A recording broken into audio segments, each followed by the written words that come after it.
I'm joined by photographer Pete Davis to discuss his latest exhibition, Impressions of an Ancient Landscape, which is showing in MOMA Machynlleth, that's the Museum of Modern Art in Machynlleth, until the 19th September 2026. So just under a month to go, and I'm hoping to get up there to see it before it ends. But thanks for taking this time to talk this morning, Pete. No problem. Can we start with you just doing an introduction to the location where you've made these photographs and kind of what makes it so special in terms of the Welsh landscape? Well, Strata Florida is a ancient Cistercian abbey site, but the Cistercians, as well as worshipping, they tamed the landscape. They chose quite remote and bleak places to build their abbeys. This whole thing about worship and prayer and work was important to them. Not that they did much of the work; they let that out to the lay the lay brothers did all the heavy grafting. You know, they bucked out the pigs and chopped the trees down. But they really the whole landscape. It was a huge area. Right up to the Teivi pools, which is the source of the River Teivi. They had pools which they kept trout in. They had fields set aside for cows, fields set aside. So they really organized the whole huge area of landscape, hundreds and hundreds of acres of the Cambria Mountains. And part of it, adjacent to the abbey, were the woodlands, which a lot of it they planted. And there are still traces there of their planting, although it's reverted to nature now mostly. You can still see traces where the trees are in orderly, they've been coppiced, they've been utilized. So this was a utilized landscape, and that's the important thing. And there are still traces of their ironworks there, the way they diverted the streams through the forest to feed the ironworks and to made their water. So they really organized the wider landscape. The Abbey and the archaeology has been a major project for Professor Dave Austin, who was Professor of Archaeology at Lampeter University, which is literally just 2 to 10 minutes from here. And I've known him for donkey's years. And it was he that encouraged me when I was doing the wildwood work. He said, because I was looking at utilized and managed woodlands for that work, both here and I did some work in the USA. And he encouraged me to go to the woodlands of Strata Florida because they fitted within my remit of photographing managed woodlands and so on. And so they became part of the Wildwood book exhibition, which was also my PhD piece. And so, you know, he liked me photographing his woodlands, as it were, because as a photographer, he recognized that I saw things in the landscape. I could make sense of certain things that also made sense to him, if you know what I mean. Not that I was illustrating his archaeology. You know, he wasn't saying photograph that because that's to do with this and that and the other. He understood that I could see things, and he's always worked in an interdisciplinary manner. A lot of his books have been, he's worked with poets and artists and sculptors in the past with books. So he does use this interdisciplinary way of looking at the landscape, which is really interesting. So the current work came about because he's done a series of books on Strata Florida, on different aspects of the landscape, different aspects of the history, the archaeology, the buildings, etc. And there's a book coming out which is just on the forests. Now he knew I'd done this work in the past on the forest, and he's also asked Philip Huckin, who's an illustrator. He's done work in the forest. He's done new work in the forest. There's a poet who's written some poetry for the book, based around the forest, based around the fact that David Ap Gwilym is also buried in the churchyard of Strata, Florida. So there's all those connections there. And so the four of us have contributed to a book which was due to come out at the same time as the exhibition, but the funding fell through from one of the sponsors, so that's coming out next year. The book is already ready and prepared and all done and dusted, so it just needs somebody to hit the green button on the printing press. But Philip uh, then thought, well, perhaps we'll still carry on with the exhibition. So Philip and I have this joint exhibition at MoMA in Machynlleth, and this was planned about a year or so ago. And I thought, well, I'll make new work because the color work is the original work that I did for the Wildwood work with Dave Austin, sort of not looking over my shoulder, but when talking about it. And I was going to make more work in that manner, color work and so on. And then I thought, well, no, I'll do something. There's another way. These woodlands, so many people look at them in different ways, and we all bring different things when we look at the landscape. We all bring our own backgrounds, our interests, our culture when we observe a photograph. So I thought I'll do something completely different, Monty Python-esque. I'll do something completely different. And I've been working, well, I've traditionally worked with black and white, and I've been making platinum prints for quite a long time.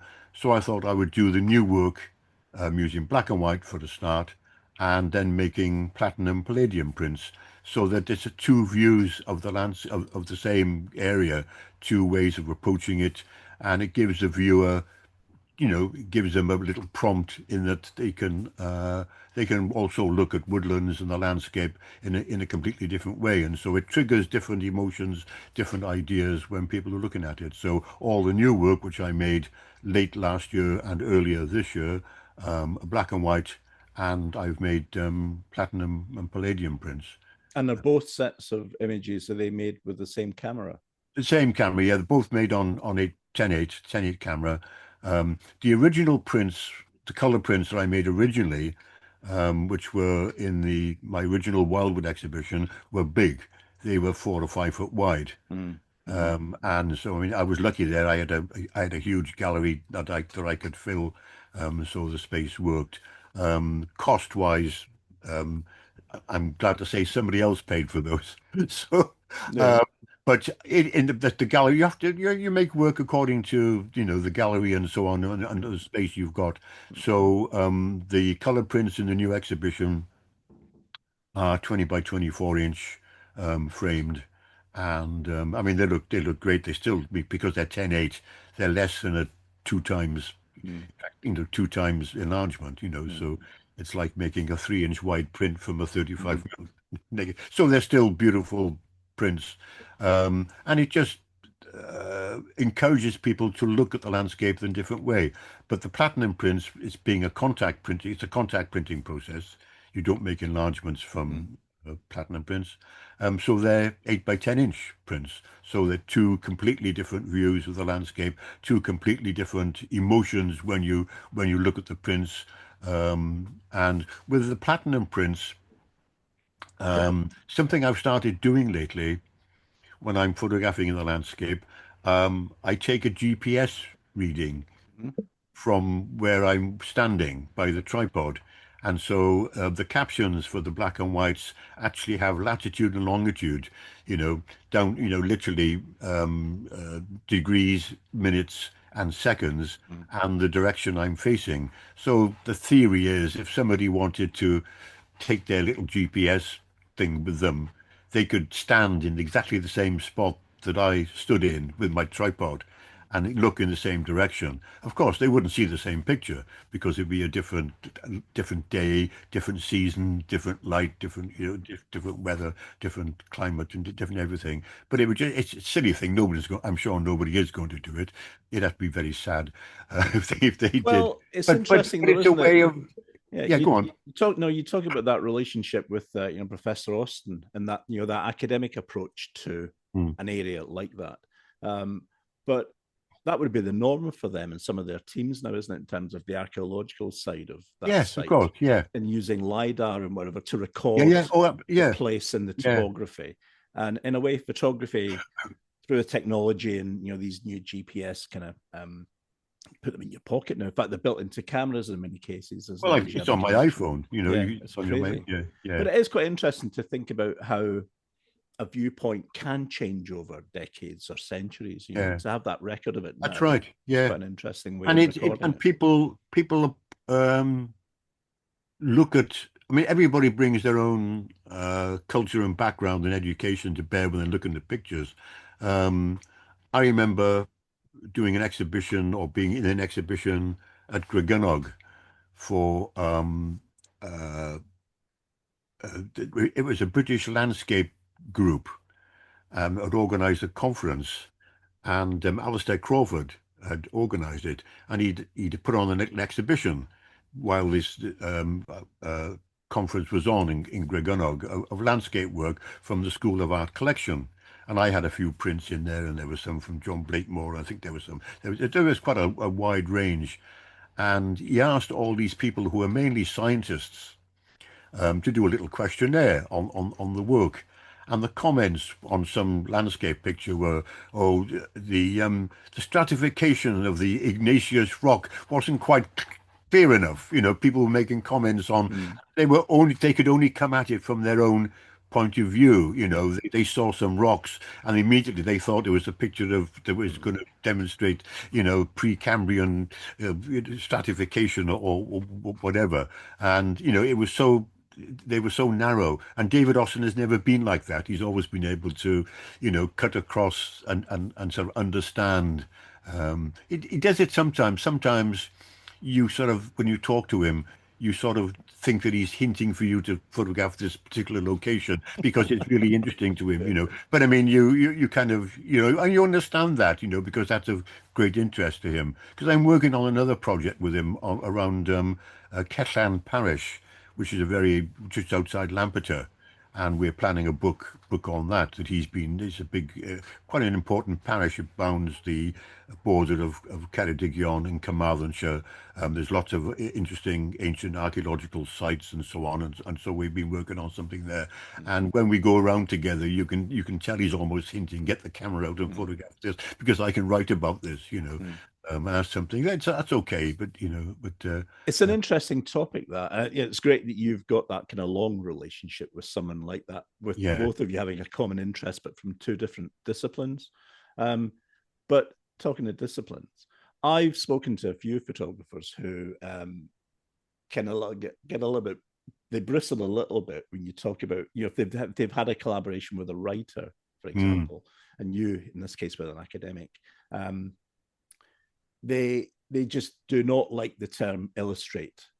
You know, it's my no, photographs are not an illustration; they're an that's right. equal part Yeah, of the yeah, publication, yeah, and they yeah. are, aren't they? I mean, Yeah, yeah. they And stand then on the their own book that's right. planned, the book that's coming out with Strata Florida, my photographs will be, I've written something about, you know, we as well as the photographs, I've actually written, you know, an article to go in the book, in the chapter. So my photographs will be, you know, a discrete section of the Mm, book.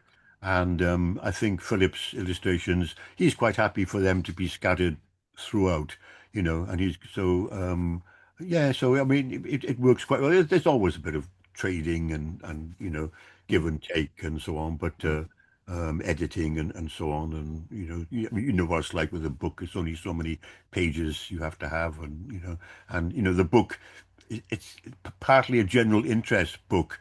You know, people who are interested in the history of Strata Florida, you know, almost get the illustrations and the other pictures as a bonus. But it just might spark them when they visit the place. mm, As I've said in the article I've written for the book, you know, when they visit the place, you know, open your mind.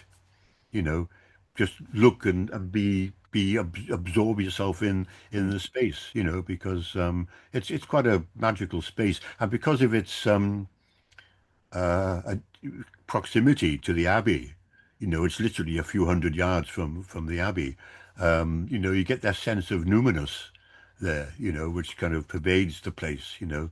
And when you've been there a few times, you understand, you know, how the monks must have organized the place there, and the ghosts are almost kind of swirling around the place, you know. I yeah, mean, you can imagine. Yeah, in those misty sort of times in winter months and whatever, because yeah, it's a deciduous woodland, isn't it? So yeah, it will yeah, shed the yeah, leaves, so you'll yeah, get that very kind of yeah, sparse kind of yeah, feel in the winter once in the changing of the seasons. yeah. But with Philip Huckin, then the kind of co-exhibitor in this exhibition in MoMA, did you both discuss what work you were putting up No, together, no, or no, just no, entirely no, separate? no. I mean, we didn't really see each other's work. We'd not really met.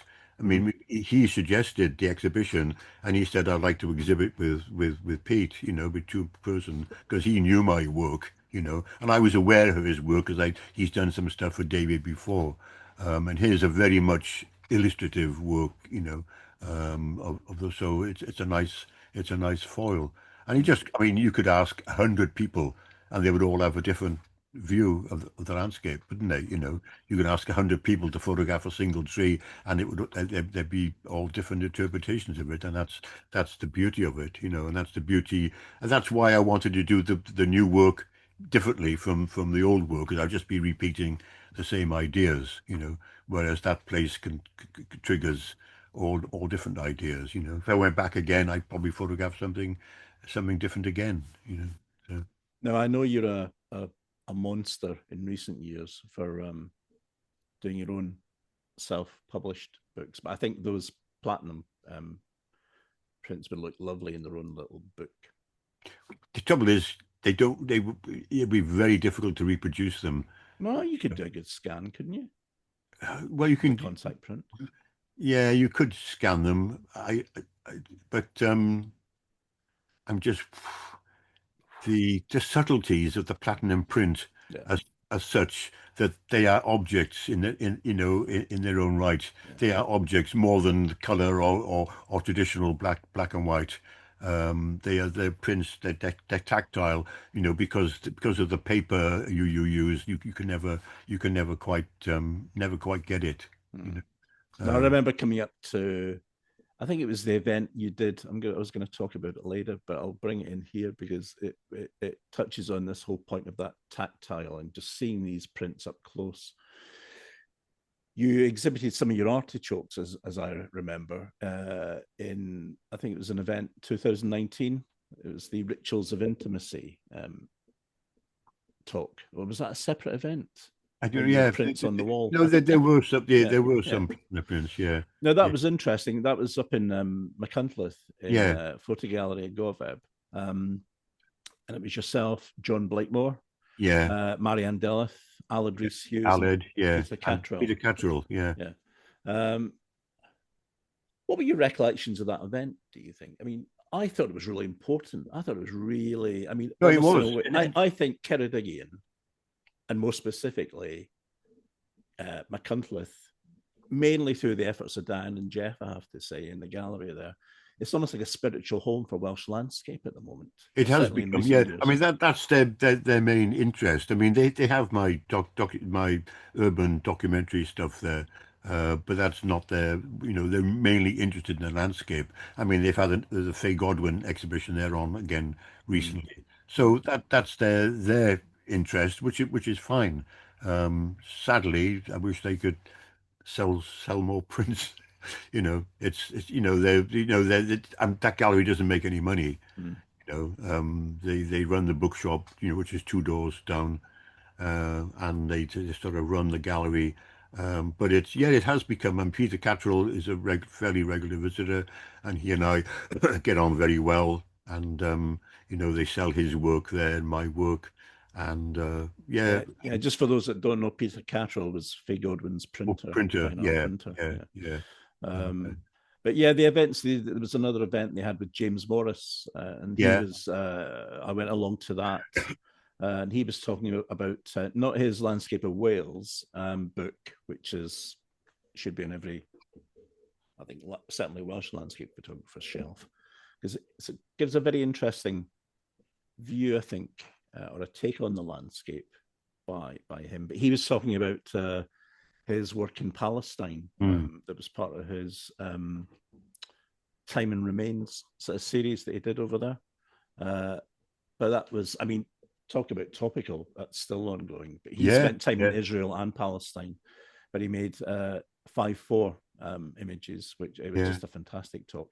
And I'll put some links on the bottom of this post because they're still up on the Photon site. I Yeah, I mean, recorded some of the them at the trouble is, beginning. I mean, we've said this before about city-centric, ideas in Wales. Machynlleth, you mentioned Machynlleth to people, and it's a peculiar geography of Wales. I mean, when I used to, I mean, still teaching at Aberystwyth, doing a PhD. I'm a PhD supervisor there. But you mentioned Aberystwyth to people in Cardiff, and it takes about 3 hours from Aberystwyth to Cardiff, or less than 3 hours. But Cardiff to Aberystwyth is 6 hours. You know, it's the peculiar Yeah. geography Yeah. of Aberystwyth. You say, I've got cousins in who live around the Port Talbot area. And when I had my big retrospective at the National Library, I invited them all, because it was never going to happen again. And they all went, Aberystwyth, we never been there. It's like they were coming out into the, into the wilds, Yeah. cowboy country, they have to pack their shotguns, and unfortunately that's the nature I guess it happens in places in England too. But it's the Mm. nature of, you mentioned to a gallery in Cardiff, about doing something. They say, oh well, next time you pop down Yeah. to Cardiff, come and visit us. Yeah. Well, I think, yeah, okay. Well, next time you pop up to Aberystwyth, stop by us as well. And I've they got to go, say though, on the way back, it does feel like 6 hours coming from yeah, Abermac I to know. Cardiff. Yeah.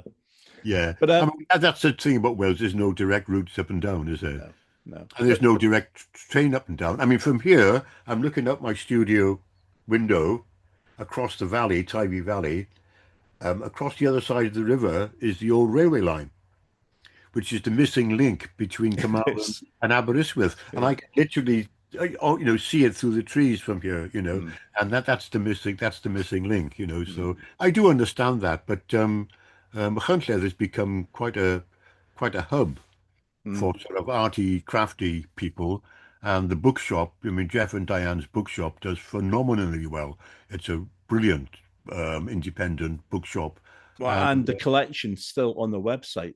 The books on photography is yeah, just yeah, yeah. Oh, outstanding. yeah. I mean, yeah. I mean, where else can you buy that number of books? I mean, most of the photography books have been decamped into the gallery, Yeah. and everything you want Mm, is in there. So it's a great hub, and they do great work, and they put the shows on in that little gallery. They do it very professionally as well. They're mm, always beautifully framed and mounted and yeah. captioned and so on. Mm. Now, Um, I know you're kind of out there in your shed and your own little bubble in West Wales doing your and all power to your elbow. You continued making work, but are you keeping an eye on what's happening elsewhere in Wales? I mean, landscape photography in Wales. What's happening? Any talents catching your eyes, or any um, interesting work that we're seeing that's a little bit different? Uh, I know Mohammed Hassan has been doing Mm. some stuff. I can't quite get my finger on what he's doing. I think he's perhaps not a bit unfocused at the moment, That's But that's a very interesting point, actually. Yeah, yeah, I think he would agree. I think he would agree. yeah, yeah. I Yeah. mean, we were all like that when we were, much younger. I mean, I didn't know what the hell I was doing. For years, you sort of you take a scattergun approach at things. Um, and I think I've always been a bit like that. Somebody said to me, Pete, your work is also different. You do this urban documentary work, with your Leica. You do these big color prints. You do these platinum prints. You do the black and white. You do your still life stuff. You do, And I think, oh yeah, and I'd never thought about it, And I'm thinking, oh dear, Yeah, because get a grip, Pete. yeah, I know that's I mean, as documentary photographers, which I could see myself as rather than a landscape photographer, I see myself as a documentary photographer. I mean, we're like sponges. We're interested in Mm. stuff, aren't we? Um, and we're interested in lots of stuff. We're interested in everything because we're nosy. We're very nosy people. You can't be out in the mountains every bloody day or in No, of woodlands. course not. No, So I you're can't. carrying a No. Leica in your bag when you go out every day. Yeah, So Yeah, You're a but it's photographer. more than that. I've always, all documentary photographers have filters to some extent, and they're interested in everything, but they kind of filter it out, and they got their focus, and you sort of recognize a certain style. Hmm. You can recognize a certain photographer's work because they've focused in it. Um, I never had a filter. I think I lost my filter very early on, but more than that, it was when I first started work, the first day I started work, I was only just 15. Left school, no qualification, nothing. Left secondary modern school, got a job. It was a mistake. They sent me for the wrong job. Anyway, it doesn't matter. But started working Cardiff University and a little dark photo unit in the physics department. The guy handed me a screw mount Leica, and I was 15, just 15. He said, "Do you know how to load one of these?" I said, "No, never seen, God, what the hell?" I'd heard about Leicas, like this is like Mm. the Holy Grail. Mm. So first morning I started work, I learned to load and use a screw mount Leica. And we took certain pictures with that camera because that was what suited that camera. Came back after lunch, he handed me a 5.4 camera and said, "Do you know how to use one of these?" I said, "No." Oh, and so very early on, Mm. I realized that there were certain cameras for certain things and certain ways of approaching certain aspects of photography in life and so on. Then Mm. when I went to work as an advertising and fashion photographer, we did everything. We used every single format from half frame to 10:8, black and white color, color negative, color transparency, lighting, the whole lot. So I had all this knowledge, and technical capabilities, which not because I'm clever, just Mm. because that was my job. I Mm. had to I had to do it. Today we'd be photographing this in 10:8 in the studio on that, okay, and then tomorrow we're out and and so I think that combined with my scatterbrain love of everything means that that I sort of I can pick and choose, and I find it therapeutic. Mm. Like you say, I find it therapeutic to go out with my Leica one day, or come up my garden here to the studio and and cut a globe artichoke, from when I didn't eat, and bring it up and photograph it Mm. and so on. So I find all that therapeutic, and Yeah. it sort of just keeps you ticking over. Mm. But Uh, you've kept that special love though for the 10-8, haven't you? I mean, there's a current project, the craftspeople of Wales that you're working yeah, on. those are on That's 10. fascinating. Yeah. Yeah, yeah, Yeah. yeah. And those work very well. It's a way of connecting with those people as well. It's also a way of making them sit still, you know. But it's a very special type of portrait, isn't it? An environmental type professional portrait for them. Probably no Yes. one else will probably take that kind of picture, maybe in the No, I next mean, few years. all these guys and people I've photographed, they've all been photographed before, lots of times, and they've all been photographed working, Yeah. if you know what I mean. People are interested in their work, and so they're all sort of crafts people that work Mm. portraits, whereas mine, I'm kind of referencing the people themselves, Mm. in it's almost honoring them, you Mm. know, and their working environment just happens to be part of the picture, Mm. Mm. and I think that National Library have picked that up because they bought all the ones I've done so far. They bought the complete Oh, set. okay. Right. Yeah. They bought the whole set. Yeah. And you Uh, managed to do, which was a nice little tribute, I think. You managed to do one of Will Troughton, yeah, who's I now did one of retired Will. Yeah. Yeah. as the Yeah. curator of photography there. Yeah. But So, yeah, grand. but I mean, it's a performance. You turn up with these people's studios with a, 10:8 camera, enormous tripod, lights, Yeah. I mean, lighting and so on. And You need a horse and cart, Pete, just to complete the picture of arriving with that camera, don't you? And I kind of know, yeah, just yeah. do the whole And thing. it sort of breaks the ice. And it's when you put that up in front of somebody, it sort of signals they have to sit still. Mm. Because the exposures are quite long exposures, even with my lighting, still about 1 second. So it's so in a sense, but it's also referencing their craft because I'm using a traditional craft way of making pictures, which also is a nod to appreciate what they do. No, I think it's such a great, simple idea, to be honest, and a really nice set of pictures. But But well, I'm comfortable with the 10.8. You know, I can yeah, use it because I've been using them since I was using large format since I was, let's say, since I was 15. You know, so I sort of got. I'm nearly 80 now, so I got the hang of it. You know, I'm glad. and you know I Brilliant. can work quite fluently. You know, I Yeah. don't because I you know I'm it's very boring, but I'm very ordered in what I do, which you have to be. You know, with Mm, film holders and lenses and metering and so on, and mm, I keep things in the same position, so I can talk to the subject and I can do all that stuff, sort of mechanically. And hoping I don't cock up, hoping mm, I've put the film in the right way around and, don't double expose the film holders and mm. stuff. There's so many things can go wrong, Yeah. so yeah, but Yeah. Right. Well, we'll even leave that, it there. So the exhibition's on until the. So what were you going to say then? I was oh going no, to. too, yeah, no, there's so many things can go wrong, but yeah. And it's the same when I'm working in the landscape. It's almost like a Zen thing. Yeah. You get going. I work in a particular methodical way. Where you set up the camera and so on. And But you also enjoy that darkroom process as well, don't you? Getting back with the work. oh yeah, yeah. Well, and it's I found it quite hard. I think I showed you my new camera trolley, which is sitting just behind me here.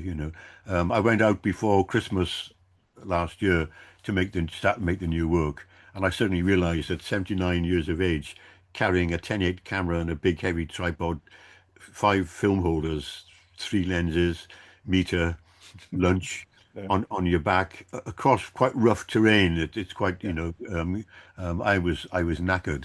Mm. I was knackered, and I came back and I thought, oh shit, am I really going to have to, rethink this? So I just made my camera trolley, which I think I sent you a picture, which you've seen a picture of it. So You need an assistant, Pete. You I need need some I need you need slaves. some gullible slave. I Yeah. need I need I need a team of slaves where I can say, lens holder. Yeah. Yeah. Anyway, Just the exhibition. Well done on the. So it's no, on until thanks. the 19th, I think, isn't it? I said.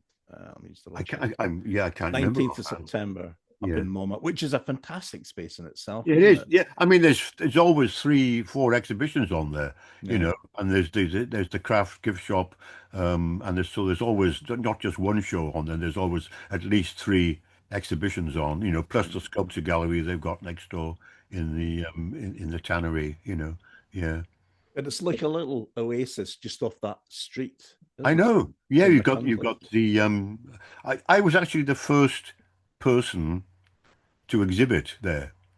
They just had the chapel to start with, and they used to do concerts and so on.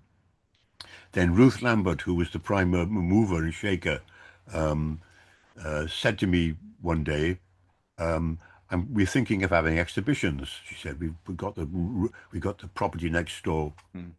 Would you have an exhibition? This is about 30 years ago now. And I said, well, what room were you thinking? Well, the gallery.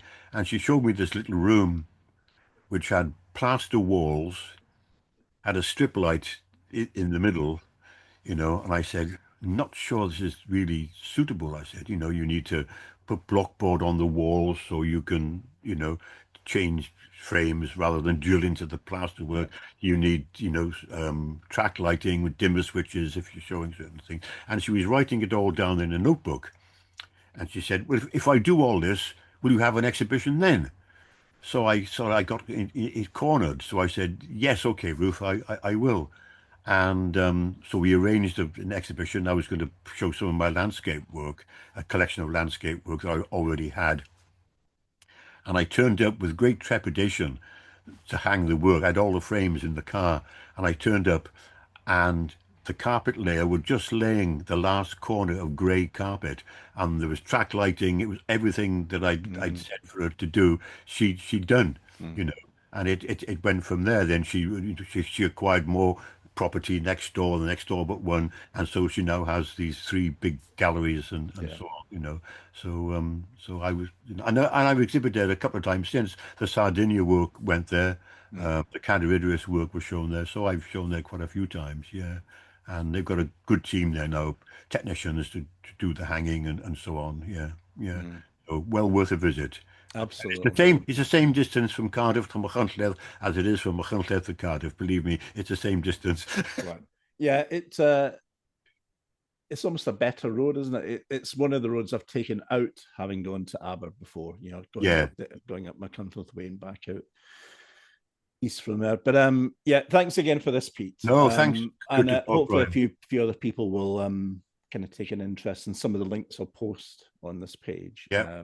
And get to see the show. And I hope to see you soon. Okay. Yeah. Thanks, Brian. All the Thanks, best. Pete. Yeah, Cheers. and Yeah. you. Cheers.